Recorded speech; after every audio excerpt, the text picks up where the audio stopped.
Hey everyone, Rich Bennett here. I'm excited to tell you about something we're doing for National Recovery Month. Here at Conversations with Rich Bennett, we're holding a special event called the Podathon for Recovery, 12 Days of Hope. For 12 consecutive days, we'll release a new episode dedicated to powerful conversations about addiction, recovery, and hope. And we're doing this to raise vital funds for an incredible nonprofit, Rage Against Addiction. They are on the front lines providing sober living homes, recovery coaching, and essential support to families. We believe recovery is a journey worth celebrating, and your support can make a tangible difference. Every donation, no matter the size, goes directly to them, helping to save lives and provide a second chance. So please join our mission. You can start donating right now. Simply go to conversationswithrichbennett.com and you'll see the donation thing right there so you can donate and help these women in recovery. Hey everyone, it's Rich Bennett. Can you believe it? The show is turning 10 this year. I am so grateful for each and every one of you who've tuned in, shared an episode, or even joined the conversation over the years. You're the reason that this podcast has grown into what it is today. Together, we've shared laughs, tears, and moments that truly matter. So I want to thank you for being part of this journey. Let's make the next 10 years even better. Coming to you from the Freedom Federal Credit Union Studios, Harford County Living presents Conversations with Rich Bennett. Slow pitch or fast pitch?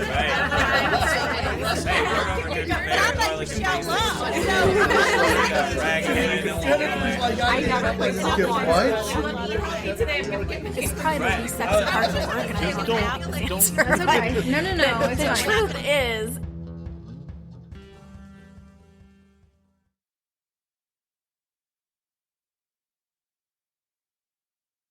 Greg approached me, came with an idea, let's do a podcast about brainstorming in a mastermind group. And when he said something to me, I was like, my first thought was, what the hell's a mastermind group? And keep in mind, when I read Think and Grow Rich by Napoleon Hill, I was like 12. Okay. My age now, you forget that shit. So it's like, so I started doing my research. I'm like, this is brilliant. It's a great idea.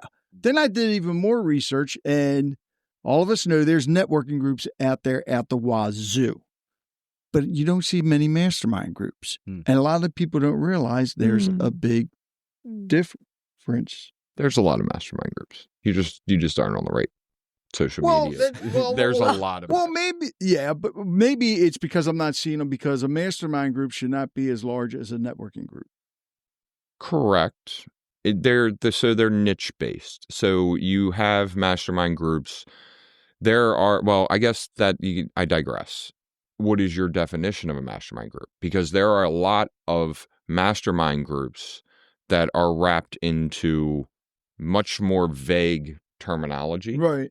I have a friend of mine that I went to school with, and he has a mastermind group, and it's something about being a better man or a stronger man or be an alpha man or whatever, this type of thing, because supposedly, I guess in this generation and the younger generation, we don't have men who are men. I don't know. I don't get involved in that. I'm just saying this is their premise. I do know of groups like that. And that's what they're calling mastermind. Yeah. And so it really comes down to what is the official or what is the recognized or what do you see as the definition of a mastermind group. And once you set that definition, then you can kind of determine how many groups fall into that scale or definition.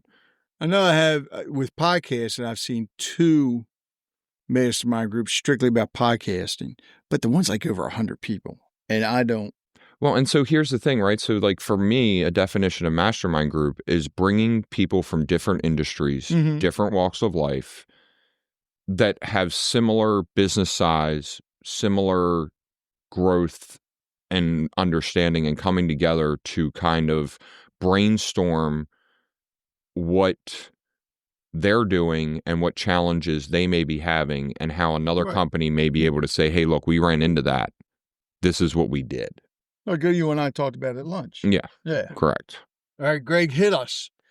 Well, you mentioned Napoleon Hill, so I'm going to go to The source. my expert for that, and Napoleon Hill is I'll here. say that for anyone that doesn't know the book Think and Grow Rich, we were just talking about how it was written by Napoleon Hill, came out in 1937, I believe, after he spent 25 years researching and interviewing successful people that Andrew Carnegie introduced to him.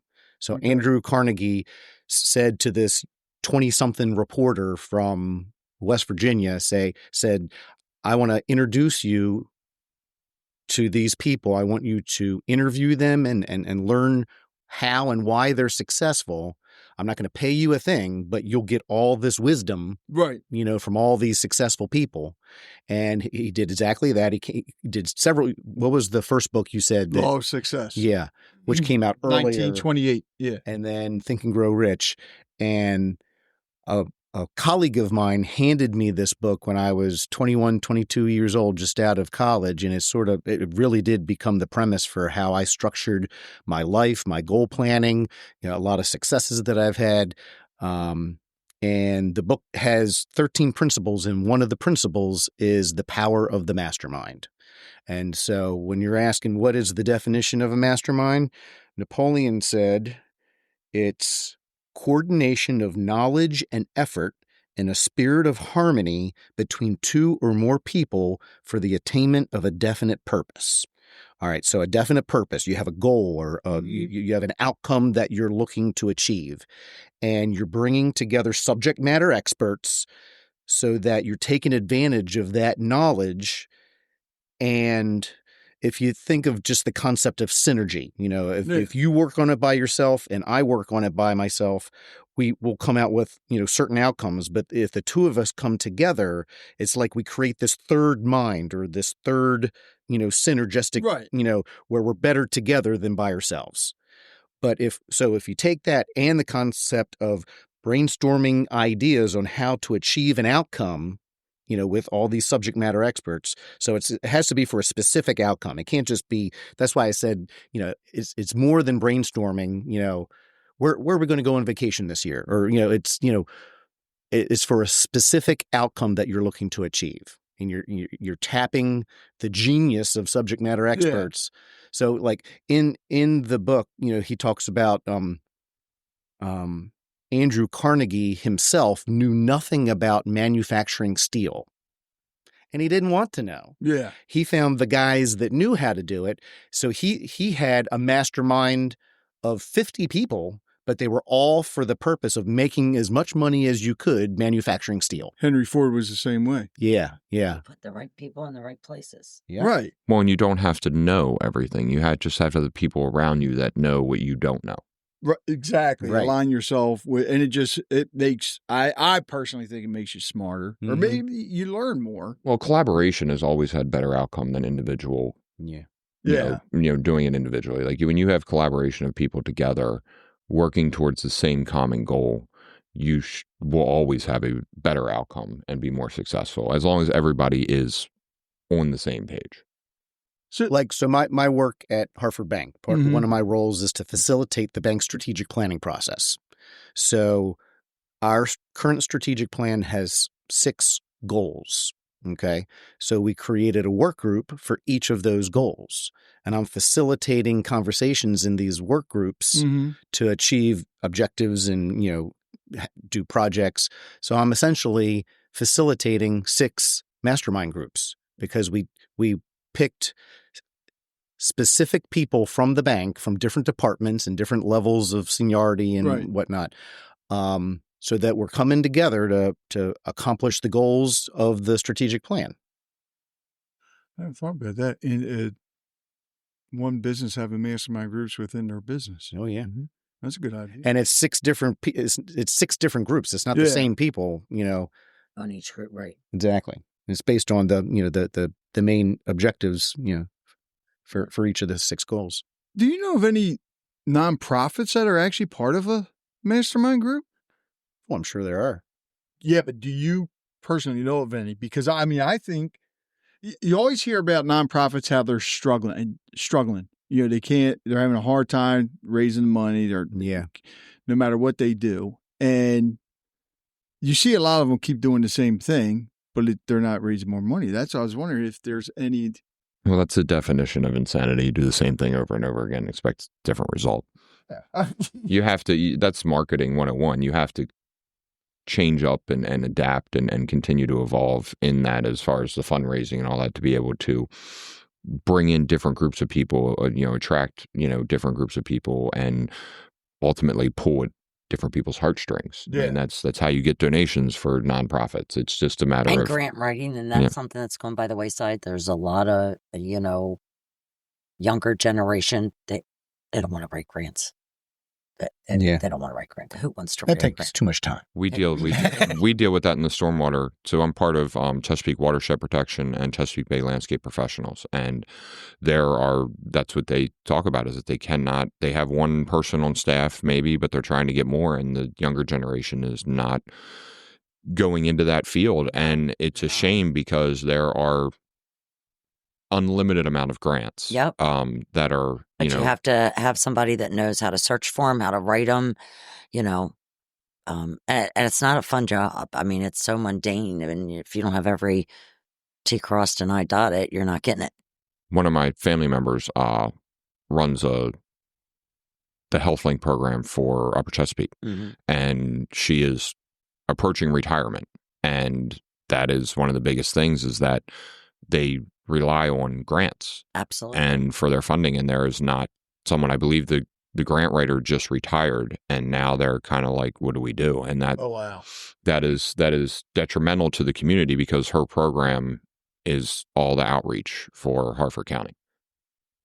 You talk about nonprofits and needing some type of forum like this. Yeah. I'm a history nerd, and one of my favorite founding fathers is Ben Franklin.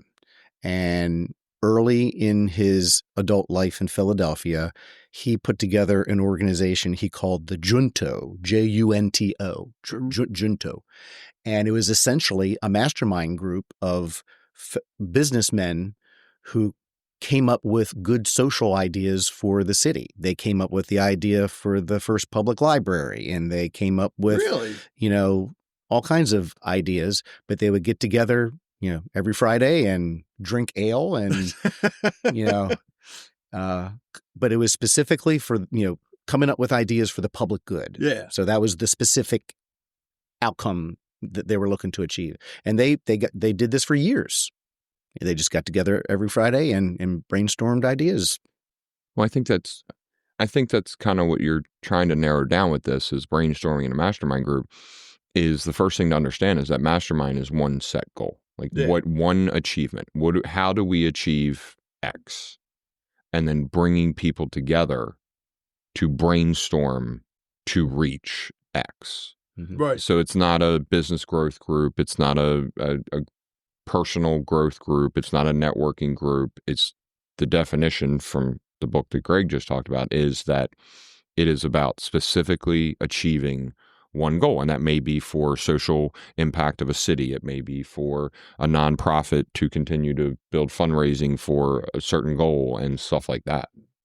The other thing that I like in the definition, he says, in a spirit of harmony. So everybody you invite to this group needs to be willing to be on the same page and believe in the outcome we're trying to achieve and not just be an agitator. And that is very challenging to find people that have the same goal and don't have some sort of personal agenda. Yes, thank you. I was figuring out how to word that. And you don't want somebody who's just going to sit there and be quiet. Or use it for their own goal. Like that, like Greg said, personal agenda. I mean, that is a big thing, and you see that in every one of the networking groups and then everything else, and you were a part of them for a while, Greg, and everything else. Like, I was a part of them for many a year, and it's not growth. It's just everybody hanging out, and that's not what Mastermind is. Mastermind is legitimately trying to reach a goal that everybody is invested in. Well, let's hit that a minute. Networking versus mastermind, because you're in a mastermind group, right? You're not. Well, you probably mastermind without knowing you're a mastermind. You are, right? So You give me a lot of credit, but okay.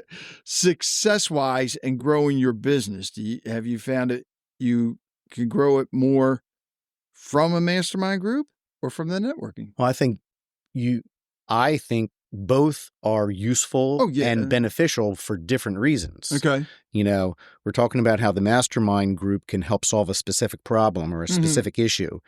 Networking is just a tool in business development and nurturing relationships with people in the community so that the next time they need a business loan, they think to come to Harford Bank because we've developed meaningful relationships with you. And so they serve two different purposes. Yeah, I think you're talking apples to oranges. Yeah. When you compare networking to mastermind. Mm-hmm. Because again, mastermind is one goal. One goal, everybody's coming together to figure out that one goal, whether it's 2 people, 8 people, 20 people, 100 people. Networking is almost another form of advertising. That's what I consider to be networking. So you go in there as a salesman.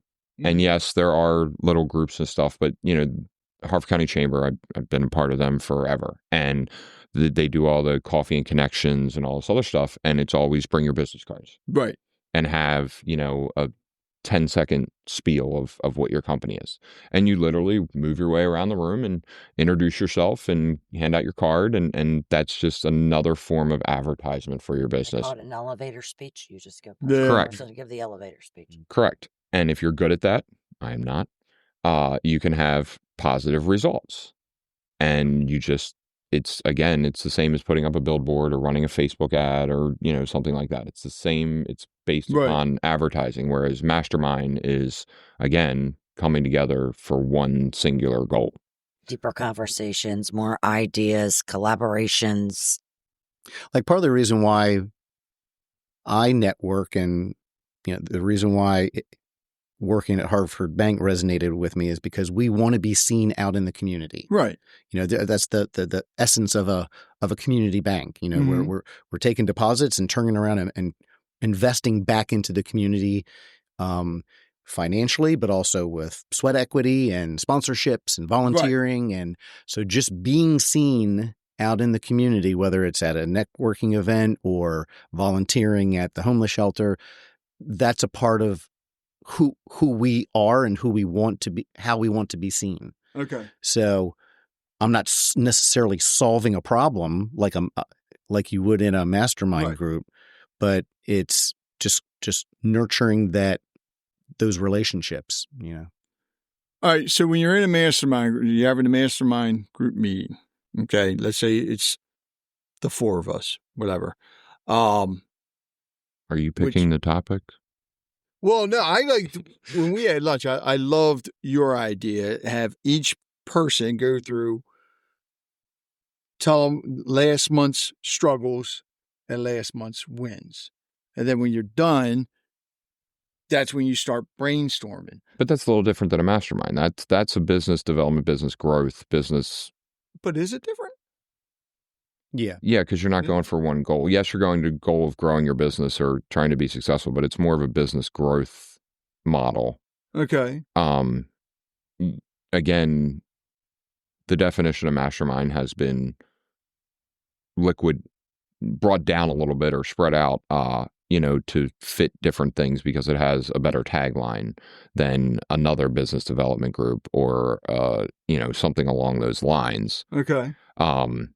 Because again, the true definition of a mastermind group is one goal. And yes, you could say the one goal would be growing your business, but again, that's very vague. Yeah. And it would be like Ben Franklin. The common goal was to build that library. Mm-hmm. Right. So it's like, you know, trying to figure that out of, you know, you had talked about a mastermind group. What is the goal of that? Right. You know, what is the singular goal of that group? If you're just going to call it helping to grow businesses, then you're doing just a business growth group or not I'm trying to think of the word, it's not moderator, but basically just people of similar businesses or in the business world, similar industries, stuff like that, helping other businesses to overcome their challenges. Right. Okay. Another thing that the book talks about that I like is just, and this might help you with the structure that that you're talking about.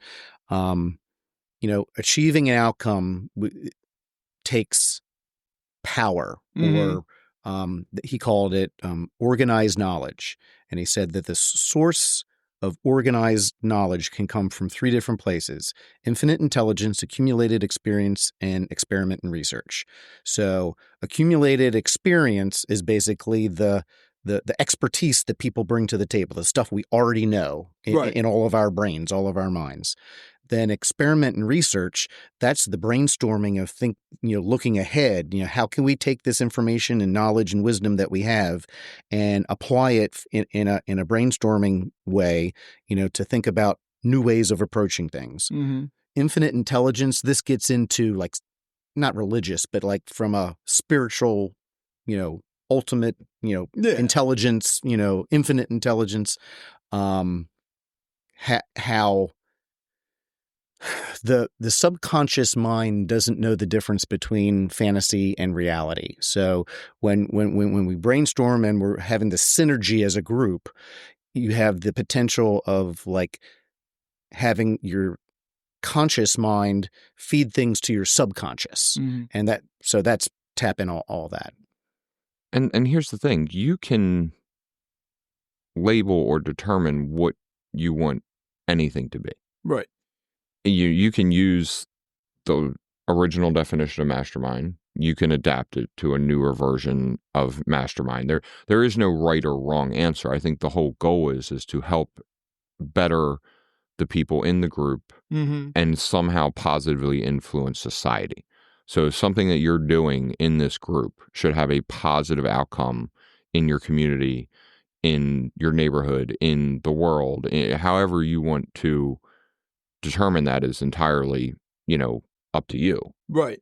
It's just a matter of what you're going to have that as, and what that looks like to you. And, sitting down and being like, okay, what is the goal of this group?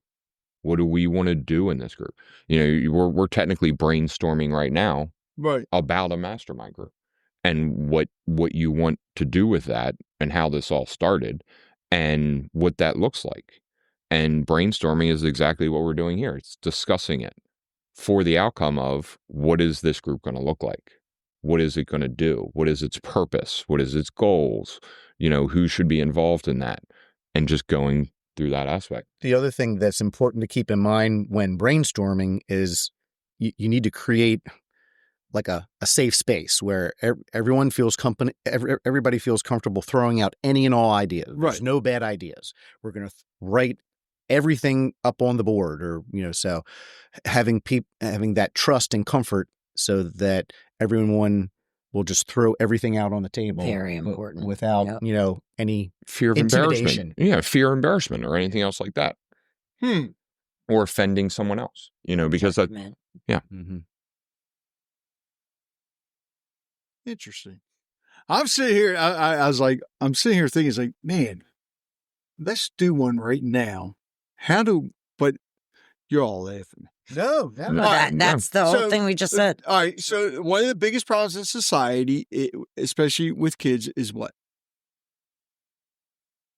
I mean, that's a long list. All right, Where do we start with that one? I'm thinking cell phones and social media. Okay. It just drives anxiety. You think that's the biggest That's problem? one of the biggest problems. It drives anxiety up big time. You don't think so? What? I can see that cell phones can be, and again, The it's computer, it is. social media. But if you take that one step further, it's ultimately how children treat other children. Social media is just a tool, right? So it's just a platform. Right. So I have had this conversation with my children since they were little, and we didn't allow them to have social media until they were in high school. And actually, I didn't want them to have social media until they were driving, because I felt that if I can turn them loose in the world in a vehicle, I should have raised them well enough to be able to go out in the world in the social media world. Smart. But North Harford had a different plan. My daughter was part of the FFA program and the small animal program, and unbeknownst to us, the only way that they communicate was Instagram. So my daughter at 15 had Instagram, but that was all she was allowed to have. And of course, my son was like, "Oh, Dad, Mia had Instagram at 15." So my son had Instagram, but they were not allowed to have TikTok, Twitter, or any of the other stuff, or X or whatever it's called now, until they were out in the world with their license. So to me, I always told them, I said, look, social media is a tool. It's a platform that people use. So ultimately, everything you see on there is people, and people are doing this to other people. Mm-hmm. So yes, social media can be an influence on children, but ultimately, to me, it's people are influencing the children, and you need to understand that. And by understanding the basis that this is just some other person on their phone, Right, and that it's not an all being. Because these kids look at social media as an information tool and facts and a guide and all this other stuff. And I've told them from an early age, it's not facts. It's somebody's opinion. It's somebody that doesn't matter to you. It's somebody you don't know. That celebrity has no impact on your life. They are not coming over to have dinner with you on Sunday night dinners. They're not at your family reunions. They're not your boss. They're not, all these other things. Can you make great connections through social media? Sure. But you also need to understand that it's still just another human on the other side of that. Yeah. And that if somebody said something to you in school that hurt your feelings, what would you do? And most of the time it'd be like roll our eyes, walk by, whatever. Same principle of social media. Yep. Just roll your eyes and move on. Just scroll. You don't have to engage. You don't have to, treat it as truth. So I think there is a broader or more in-depth look at that, because everybody immediately blames social media and the cell phones. And to me, that's just a tool. Yeah. That diverts back to how your children are raised. Right.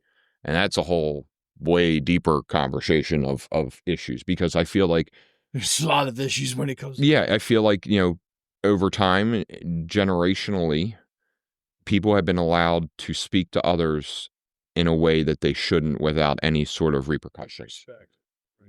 Correct. So that, you would not say things, or, and that's what I tell my children all the time. I'm like, whatever you put on social media, you better be prepared to say to somebody's face. Yeah. And they're like, don't be the keyboard. And they're like, oh. I'm like, yeah, if you wouldn't say that to my face or the neighbor's face, then you shouldn't put it on social media. Yeah. Mm-hmm. You're listening to Conversations with Rich Bennett. We'll be right back. Hey there, folks. Before we get into the heart of today's episode, I'd like to share a personal story about a friend of mine who recently had an incredible experience with one of my sponsors, Four Seasons Landscape and Construction Services. Now, there's no shortage of landscape contractors out there, but let me tell you why Four Seasons stands out. Four Seasons is a local, family-owned small business. You're not just hiring a company. You're supporting a company that cares about the community, a company that hires locally and supports families that live, spend, and participate right here in our area. See, my friend had been struggling with a drainage problem that was turning their backyard into a swamp. They called Four Seasons, now run by the second generation of a family with a long-standing reputation for reliable service. And boy, did they deliver. They were knowledgeable, professional, and most importantly, they solved the problem. Four Seasons has this commitment to ongoing learning. They're always updating their certifications, staying on top of industry publications, and maintaining membership in professional organizations, all to ensure they offer the best possible solutions to their clients. At the end of the day, my friend's yard went from being a soggy mess to a lush, relaxing oasis where they can now enjoy spending free time with family and friends. And that, folks, is the Four Seasons difference. And I'm hoping they have me come over there and barbecue in it now. So if you're dealing with landscaping challenges or you simply want to maintain your outdoor space, give Four Seasons Landscape and Construction Services a call at 443-390-YARD. That's 443-390-9273. Experience the Four Seasons difference for yourself. Just like any tool, you can use a tool for good or evil. Yeah. Well, it gives you a form of safety, right? So like cell phones and social media give you like once removed. Yeah. And so, yes, it has your screen name or whatever. And yes, you could probably, I mean, the younger generation is really good at chasing down who people are. I mean, we've seen that with different businesses that, we name one right in Falston, Crab House, that decided to get caught on video saying some things over there. I And missed that. Oh, wow. Yeah. I missed that too. it was a couple years Did ago. you miss that too? Yeah. Oh, no. Okay. Yeah. Yeah. And the one of the congressmen had to go up there and like defend him and everything else. Yeah, it was a whole thing. And there was a huge social media. Tell you afterwards when we're done. But yeah, that, and they were able to figure out who it was, where they lived. Obviously they owned the business. Yeah. Actually the parents owned the business, but either way, and how quickly that can go downhill. But at the same time, people do have some sort of false security when they're commenting on social media and that's one thing that I've always tried to teach my children is that you don't have that safety. Like if you wouldn't be willing to say that to someone, in front of someone, then you don't say it. Yeah. I'm glad you brought that up and you see that when people leave reviews about businesses and everything, a lot of, especially if they leave a bad review, people have a hard time saying something bad to a company or somebody in person, but they'll praise them in a heartbeat. Mm-hmm. It's like, well, I like that idea. If you're going to say it in person, why say it at all? Mm-hmm. Well, and there's another problem. I mean, I have friends of mine that have small businesses and they do a range of things, and their competition will go on and leave negative reviews, and Google will not let you get rid of them. It is very, very, very hard to get rid of those reviews. And I have one on mine from, I don't know, 7 or 8 years ago, was never a client. Now there are currently like 7 different Four Seasons now because everybody loves my name. Almost some matching logos too. Yeah. It's a good time. But they say the best form of flattery is, someone copying you. So, that's fine if they want to jump in that bandwagon. It's, it is what it is. There's, there are things that can be done, but at the same time, our reputation, our quality of work, and our involvement in the community speaks for itself. So I just let them do what they need to do, and we'll still be here as we have been for 40 years. But the point was that, reviews, yes, most people are very quick to leave negative reviews, not so quick to leave positive reviews. And then people will attack businesses. The one I just brought up, there was like 50,000 negative reviews on that business's page. Nobody had ever eaten there. No one had partaken in their service or at all. It was all political bullshit is exactly what it was. Well, he earned it. Well, I mean, let's call it what it is. He said some things that he shouldn't have. He got caught on video saying those things, and it was wrong. That being said, that's an issue with that individual's person. They were going after his family, his kids, like all kinds of stuff. So that's where it gets a little bit much for me. If you're displeased with the business, don't partake in that business. If that business is your competitor, you don't need to go on there and do negative reviews when you've never partaked in that business at all. So it's kind of challenging on how technology has advanced us to be able to be positive, but everything has a good and a bad to it. And yes, we have the ability to quickly be positive, but we also have the ability to be negative. Mm-hmm. Look at nuclear energy. You can use the splitting of an atom to create power for electricity to have energy, or you can use it to blow up a country. Oh yeah, well yeah. Yeah, I remember when they were building all the nuclear plants, everybody was up in arms against that. Well, and they shut a couple of them down. Now they're reopening them because we're struggling. They need them for the data centers. How do you top that? Come up with a mastermind group to figure out how to safely use nuclear power. There you go. How about them O's? Right. Hey, we've won the last couple games. I mean, by the time this airs, who knows where they'll be. Right. We had a little bit of excitement for 6 games. I haven't even. Are we still in last place? No, I think we moved up a little bit. Did we? Yeah, I think we moved up a little bit. We've won like the last 4, I thought. Oh, so we're second to last place. Hey, you know what? Progress is progress. Here's the funny thing well, it's not funny with the Orioles, and I was worried about this last year because they started off strong, and it seems like for several years they would start off strong. All-Star break would hit, and then they would dwindle. Mm-hmm. Okay. Although last year, I think they continued it throughout the whole year. Before in the past, they would have a weak start, all-star break would hit, and they would have a strong finish. It was the Magic year. What was that? Yes. 89. 89. Why not? Yeah. I mean, hopefully Yeah. they need a mastermind group figure out. How to win the pennant? Yes. Yes. Yeah. When was the last time? 83? 83 was The last when we World beat Series. the Phillies. Well, hold on. So I'm going to be that guy. Don't they already?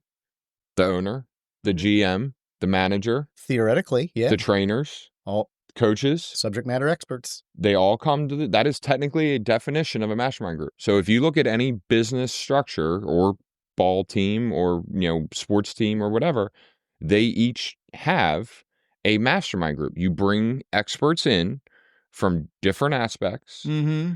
from your, field players to, Batting. all the different things. And it just can be for any sport, football, baseball, soccer, any of it.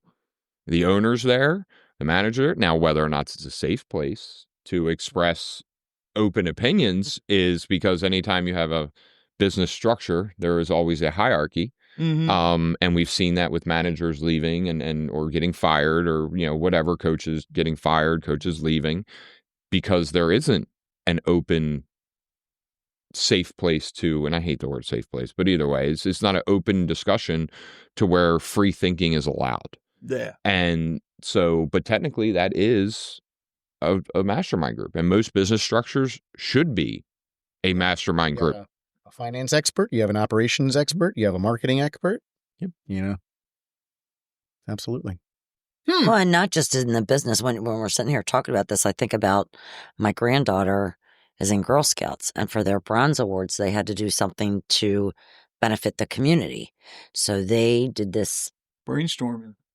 they were brainstorming, and they did this symposium where they invited mostly the grandparents who, we were brought up that if you burn yourself, you put butter on it, and that's no longer a thing. And, That's for lobster. but they brainstormed for weeks, and they had to do all their research and everything See? for that. So they really That was a were mastermind. doing a mastermind. Well, I guess Yeah. you're doing it. You're still in the Rotary, right? Yeah. I guess you guys do the same thing. Yeah, Right. we're having a board meeting next week just to plan out the community service projects for the coming year. So mastermind is everywhere. People Yeah. just don't Yeah. realize it. They call It it. may not give it a structure. Yeah, correct. Right. There's not a structure. There isn't a name for it. It's a meeting. It's. But again, any meeting with a common goal Yeah. of achieving something, bringing in people from different aspects and different experience, and all the things that Greg listed off is technically your definition of a mastermind group. So if what you and I talked about at lunch, technically that would be like a business collective. Mhm. And then anything from that, there could be mastermind groups inside of that. Depending on the topic. Well, yes. yeah. Depending on what it is. Going off of what we talked about, and we talked about getting like-minded businesses together and discussing challenges and stuff like that. Like we're talking about and something that they were not a part of in the conversation. Right. So to give a little history on that, Rich had reached out to me and we had done lunch, and he was talking about trying to put together a different group for businesses with the common goal of helping those businesses to grow and succeed and work through the hurdles and challenges that different businesses run into. But not a networking group. But not a networking group. And we see a lot more networking groups than we do any business development groups. Yeah. And so we were talking about that, and he had talked about the word mastermind. And look, like I said earlier, you can label anything you want. The definition of mastermind has been adapted to basically draw attention. Right.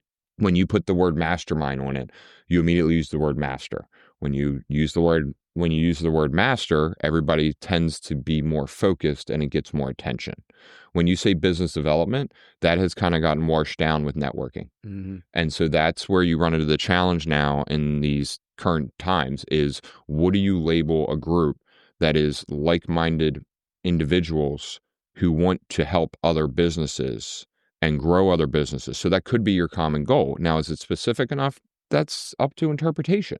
There's no right or wrong answer. The point is that you're going into this wanting to help the community and willing to help other businesses to succeed and achieve their goals. Now, their goals may be more specific and individual to each other, but the ultimate goal is to be successful. Right. So you could have the mastermind group be growing a successful business and have people in there that have smaller aspects of that are specific to them, whether it be a labor hurdle, a cash flow hurdle, sales hurdle, all different hurdles that businesses run, material hurdles, all those things that they run into that could be specifics that this group can help with.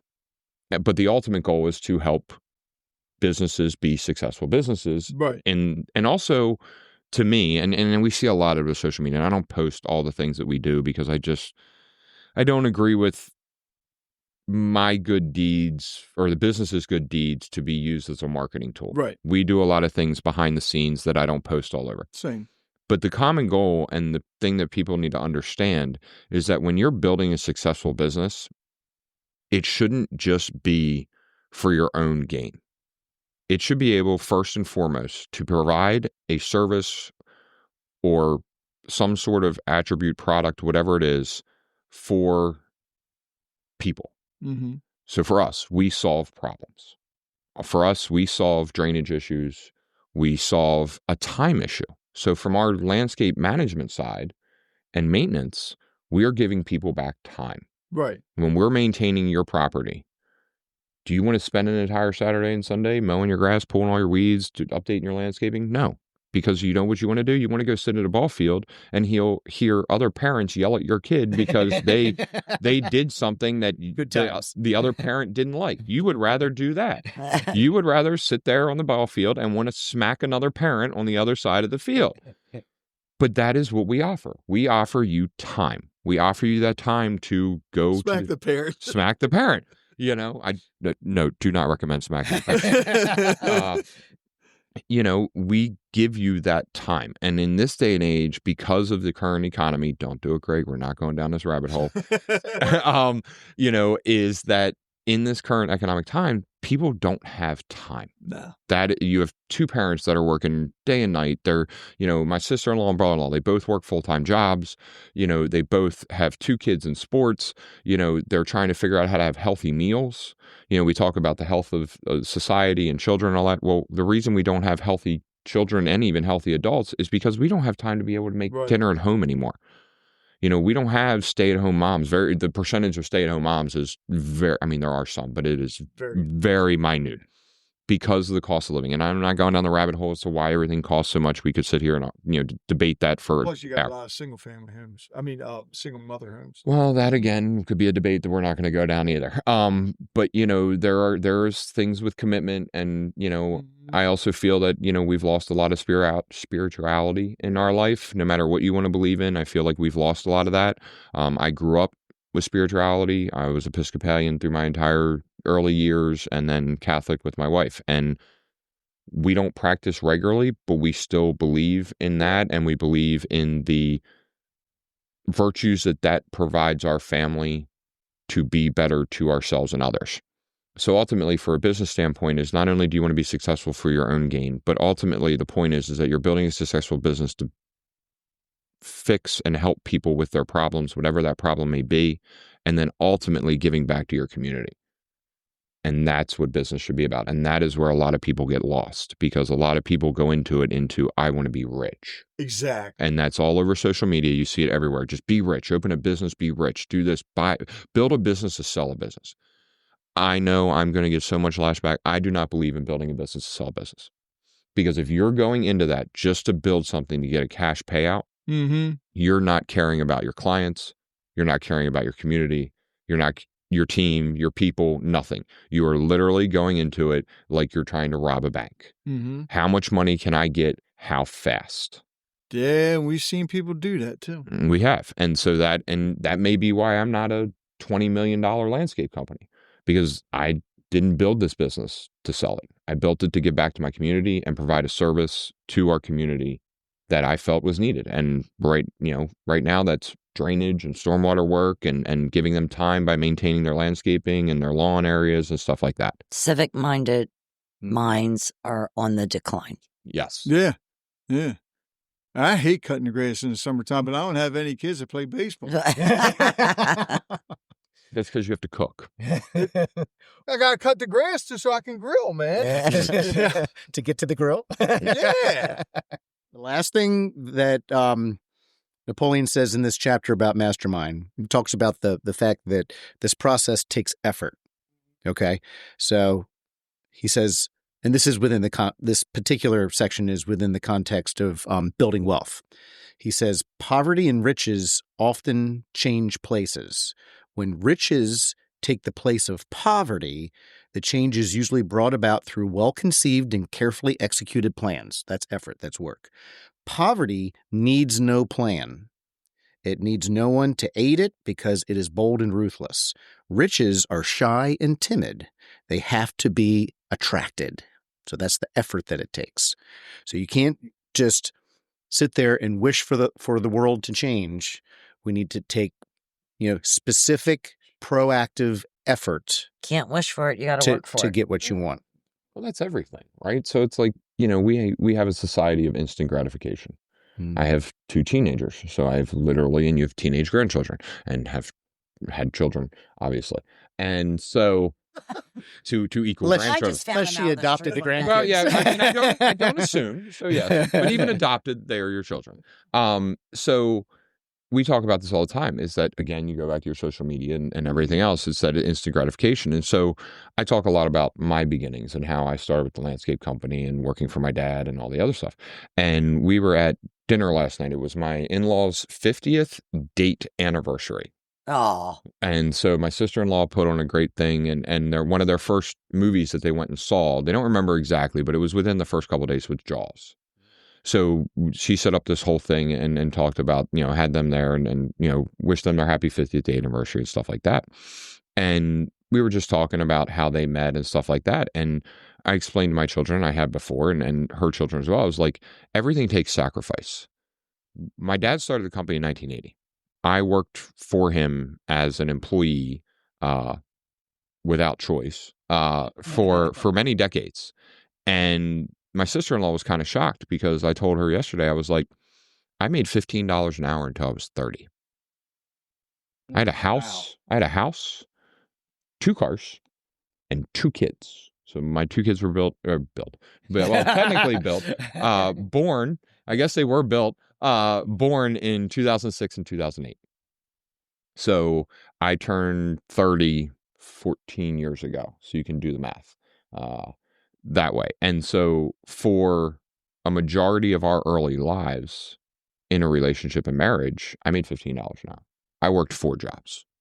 My wife used to leave dinner in the microwave with a note on the island, and I'd get home after she went to bed, and I would leave before she got up and left her a note telling her to have a good day, and she'd get the kids up. She'd get up at 5:30. I was already gone. And she'd get up at 5:30. She worked for the government at the time. Get them up, ready, stuff like that. Take them to daycare, go to work all day. Try to find time to go to the grocery store on lunch break and pick the kids up from daycare, come home, make dinner, get them baths, get them to bed. And Dad wasn't home for 12 years. And that's sacrifice because my kids see our life now. And we have a good life, and it has rewarded us greatly through a lot of hard work and luck and relationships, like Greg talks about. And so people need to realize, the saying I hate the most is it must be nice. And I have let employees go that have said that to me because you don't have a clue. And that goes back to not everybody is meant to be an entrepreneur or run a business. But from my personal side of it, it takes sacrifice. And that's what I tell the kids. I said, you have 100% of your energy, effort, time, everything else. If you want to have a different life and you want to change your life and be very successful, then you need to be able to sacrifice your time because you have to devote a whole lot of time to what that goal is, and something else will suffer. And that is a hard realization. Yeah. And you have to figure out what value you have in things and what means the most to me. And to me, my family, my spouse, my children, my extended family, That's what means the most to me. Mm-hmm. My business, do I care about it? Yes. I've put in so much blood, sweat, and tears and work in it. Yes, I do care. But does it take precedent over my family? Absolutely not. I will let it go. I'll close it. I'll sell it. It doesn't matter. Right. And actually, I did that. I had a hauling company. And my wife was like, I didn't marry somebody to be on the road 29 days out of the month. And I closed it because my family was worth more to me. Mm-hmm. Because that was the time where I was debating if I was going to continue with the landscaping with my dad or I was going to go and have a big hauling company. And that wasn't what Sarah signed up for. And so I closed it. But it's making that commitment and making that sacrifice. So I sat down with her. I said, I'm not doing this. Are we ending it or are we figuring it out? And Sarah looked at me and said, let's figure it out. And she is the most amazing woman I could ever imagine growing into the man I am today by going through that with her. So what you're telling us is if you two didn't sit down and brainstorm. There you go. Correct. Bring it on home. Bring it on and home. you have to be willing. The common goal. You're a mastermind. And you have to be willing to open yourself up, like we talked about, and have a place where anything can be talked about. And, my wife will tell you that I'm her best friend and she's my best friend and we tell each other everything. And now that the kids are older and driving, we just enjoy watching shows on TV at night. Like, it changes. It's fun. Everything changes because as the kids grow, you stop being on a soccer field or sports field where you're slapping another parent and you start figuring out spending time. But that's the other thing, right? So you talk about investing in things. Since then, I have made it a priority that every month, no matter what, we have a date night. Now it's usually every week because the kids are driving. So we'll go once a week out to dinner, just us. But when the kids were still in middle school and early education years, once a month, we would go out on a date, just us. And once every 3 months, I would take her somewhere. We use different credit cards and stuff and we have reward points. So even if it would just be the Holiday Inn, down the street, it was, the kids would stay with grandma and grandpa sometimes. We didn't even have to leave. It was you would get rid of the kids and give them to grandma and grandpa, and we would have a night to ourselves. And that was just us, just for us to connect, because you get so busy in life and you see so many couples that after the kids are gone, they don't know who the other one is. Yeah. And they don't know, they haven't grown together. They've actually grown apart. And they've just stayed together to work through the responsibility of having children and taking care of the children. And you see so many people separate or divorce after the kids go off to college or go out in the world or whatever. And again, it leads back to dedication and time and commitment, whether it's family, friendships, relationships in general. That is fun. My wife and I do that too. We'll go out once a month to a different restaurant just to eat, so I don't have to cook. I wanted to say that before you did, and that ain't why we do it. But no, it's a blast. And then when we are home, both of us will sit down and eat and watch a show together.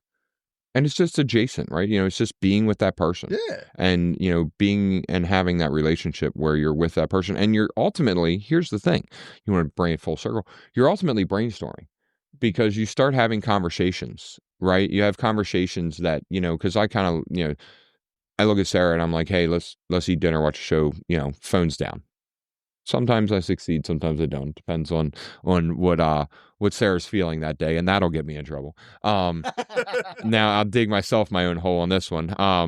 But a lot of times when our phones are down, even with the show on, we'll be eating dinner and it'll be talking about our day or whatever else. But then it's like, okay, well, what are we doing tomorrow? What are things with like this? Or, what trips do we have coming up? Or what are we saving for? What do we want to do? It's just continual brainstorming, just an average conversations with the common goal of continuing to better your family, because we talk about work a lot, and also continuing to better your family's life in experiences. So we're not a big gift giver. Like my kids have cars and whatever, which is fine, but like we don't buy a lot of stupid stuff for birthdays. We go and do things.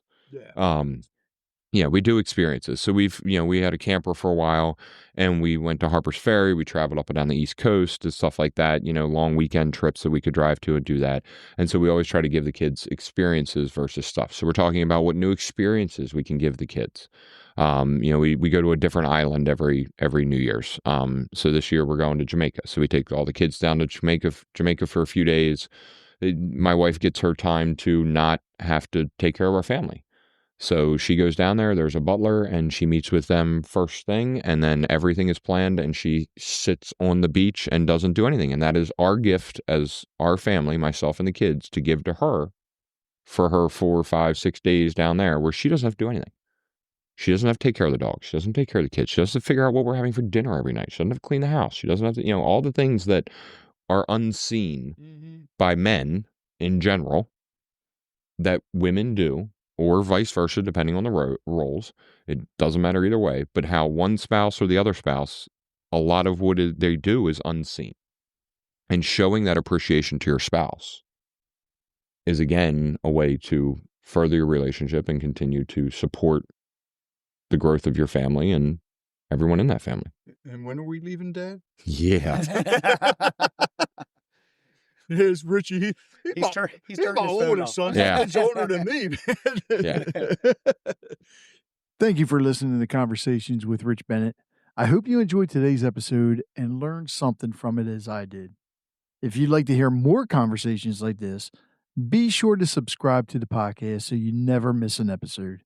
And if you have a moment, I'd love it if you could leave a review. It helps us reach more listeners and share more incredible stories. Don't forget to connect with us on social media or visit our website at conversationswithrichbennett.com for updates, giveaways, and more. Until next time, take care, be kind, and keep the conversations going. It takes a lot to put a podcast together.